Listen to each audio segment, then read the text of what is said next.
speeding bullet. If you only knew the power of the dark side. More powerful than a locomotive. Hulk! Smash! Able to leap tall buildings at a single bound.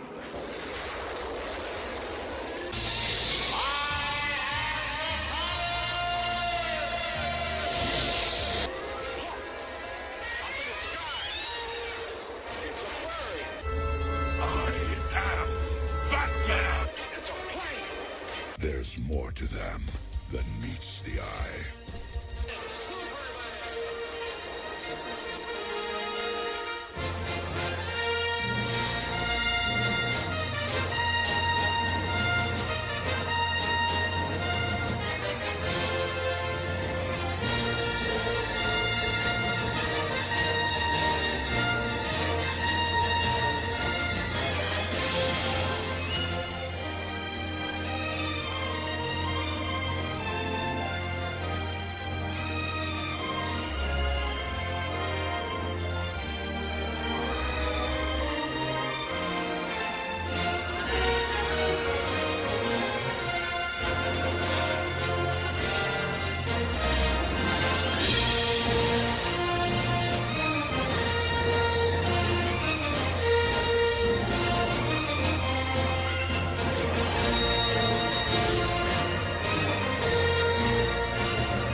Hey there, boils and ghouls, Chuckles the Klown, and if you haven't guessed this week's segue, you are sleeping under a rock. That's right, we are talking all things Star Wars today.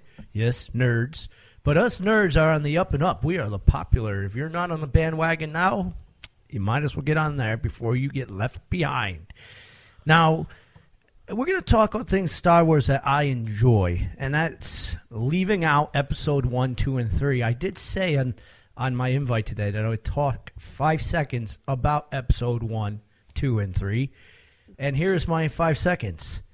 They absolutely suck. I thought you were just going to say they exist. There you go. No, I don't like to think they exist. Whenever I buy the trilogy, it's always New Hope, the Jedi, and of course, Empire Strikes Back. I don't care about Episode 1, 2, or 3, to say the least. Let's welcome George Garner with us. I'd be remiss not to mention him because he is a fellow enthusiast of the dark side. And, of course, Nurse Misery, probably a fellow enthusiast of the Rebel scum, because I've seen her dress up as Princess Leia quite a few times. And even at night, when I ask her to play Slave Leia, she puts the old proverbial penis block on and puts that white outfit in the buns. How dare you? How dare you? It's called lack of self-confidence. I wanted to live out my childhood and lay Princess Leia, and you would not allow me. Well, help me jog around the block a few times. You can play Han Solo, and I'll play Slave Leia. Why would I want to play Han Solo? He's a loser. He's the one that gets to lay Leia. Yeah, but...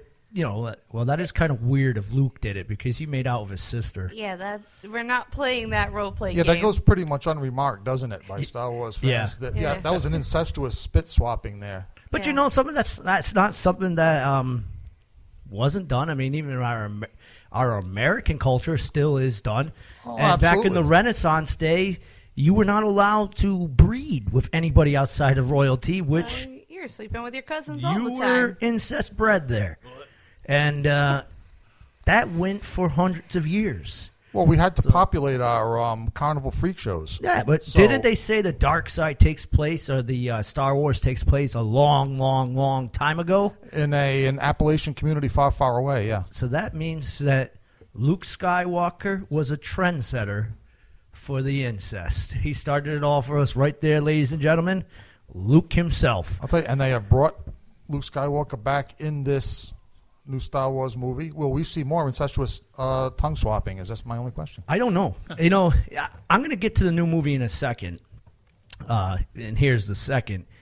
They haven't really showed too much of Mark Hamilton in any interviews, in any pictures, or any advertisements for the new movie. No, which makes me nervous. I mean, Yeah. I'm thinking maybe I can tie a couple of threads together here for you, Chuckles. Maybe that moment of incestuous spit swapping from way back when was the first indication that Mark Hamill's character Luke Skywalker will go to the dark side. I'm going to predict he does. I'm going to predict he's a villain. And that's why we're not hearing too much about him. Is it me, or is like a lot of these, now I know it's not movie promotions, but a lot of these Star Wars promotions, we're seeing Darth Vader. You are. And I'm telling you, this is definitely predicting something that I have said before, and I know you're not going to like it. I don't like it, but at least it's Darth Vader. If they can, put it this way, if they can convince me, in other words, if they can tie enough threads together to convince me that Luke Skywalker could go to the dark side. Like, say, Chuck, now you're more happy with this than I am. Oh, right? yeah. Yeah. Oh, yeah, definitely. I mean, how cool would it be even if they didn't do the clone, if Son took over Daddy's spot? No, if I have a choice of those two alternatives, I would definitely 1,000% go with Son taking over for Daddy. I mean, it's always the possibility. I mean, you can never count anything out in these sci-fi movies.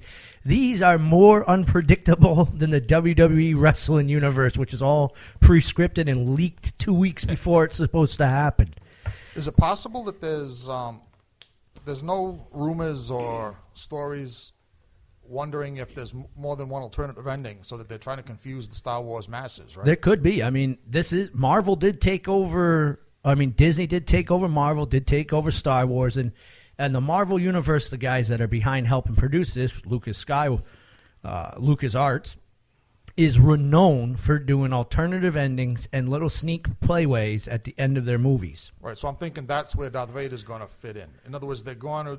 That's why they're giving us all these teasers in the toy commercials. It's going to be worth it to stay behind for that one, I think, just to see what happens. Yeah, that is my firm prediction, is that we are going to see, we're going to hear deep breathing, or we're going to see a dark gloved hand at the end of the credits from this movie. I hope so. I hope I don't see the lightning bolt hand. I really don't want to see the Emperor come back. That was one of the world's most lamest main bad guys that I have ever seen. It was depressing. Yeah. I mean, and that's what I have still. If I saw George Lucas right now, if he was sitting where you are, I would punch him right in the face. Yeah, for disappointing us so, and that's I'll tell you from the bottom of my nerd heart, that he disappointed. We waited, and now this was keep in mind, I was very young at the time.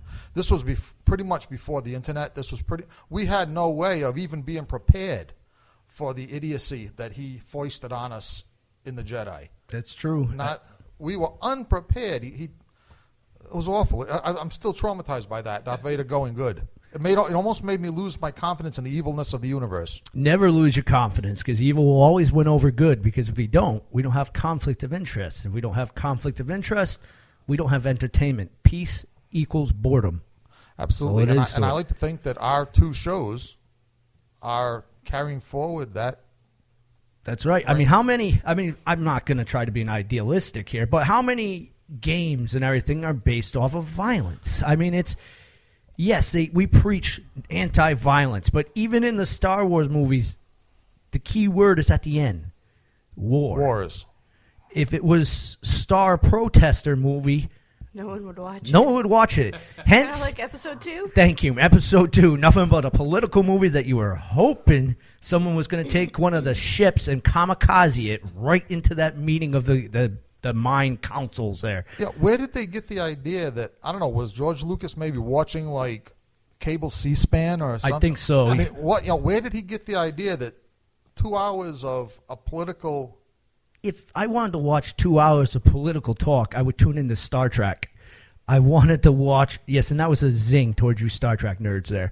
I wanted to watch battling, people getting hacked and shot, and spaceships getting blasted out of the air.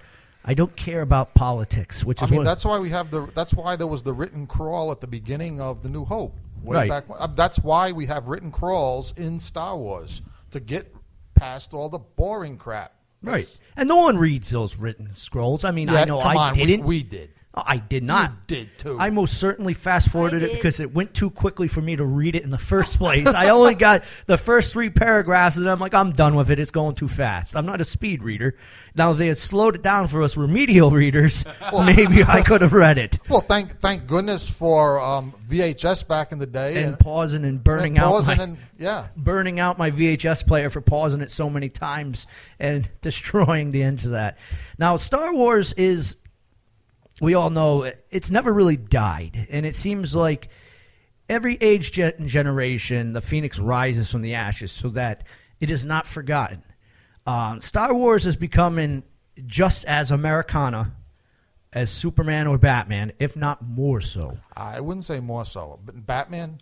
No, you look at the masses. Now, Nurse Misery corrected me this the other day, and we just did a Toys for Tots show, which did very, very well on. We collected 4 boxes of toys. How many Star Wars toys did you steal from the Toys for Tots? None, because I was kept in locked chains, so I couldn't get near them. Which, by the way, I have to commend you guys on a successful Toys for Tots.